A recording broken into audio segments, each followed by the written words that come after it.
കല്യാണം കഴിഞ്ഞ് ഭർത്താവിൻ്റെ വീട്ടിലെത്തിയാൽ അവിടെ ജീവിച്ചു പോകാനുള്ള ഒരു നല്ല ഉപദേശങ്ങൾ നൽകുമോ എന്നാണ്. കല്യാണം കഴിഞ്ഞ പെൺകുട്ടികളും ഒന്നില്ലെങ്കിൽ ഭർത്താവിൻ്റെ കൂടെ ഒറ്റയ്ക്ക് താമസിക്കുക, അല്ലെങ്കിൽ അവരെ വീട്ടിൽ തന്നെ താമസിക്കുക എന്നുള്ളതാണ് ഇന്ന് വ്യാപകമായി നമ്മൾ കാണുന്ന ഒരു കാര്യം.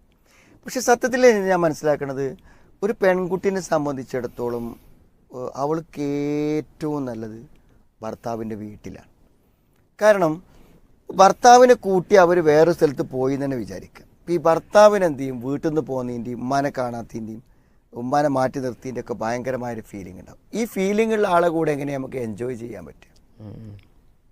അപ്പോൾ ഭർത്താവിന് ഉപ്പനിമ്മനെയൊക്കെ നോക്കി നിൽക്കാവുന്ന രൂപത്തിൽ കുറച്ച് ബുദ്ധിമുട്ടിയാലും ഒരു സമാധാനം കിട്ടാൻ നല്ലത് എന്താണ്? എപ്പോഴും ഭർത്താവിൻ്റെ കൂടെ ഭർത്തൃ വീട്ടിൽ മാതാപിതാക്കളോട് സഹകരിച്ച് പോവലാണ് ഏറ്റവും നല്ലത്. പിന്നെ ഒരു തെറ്റിദ്ധാരണ, ഭർത്തൃ വീട്ടിൽ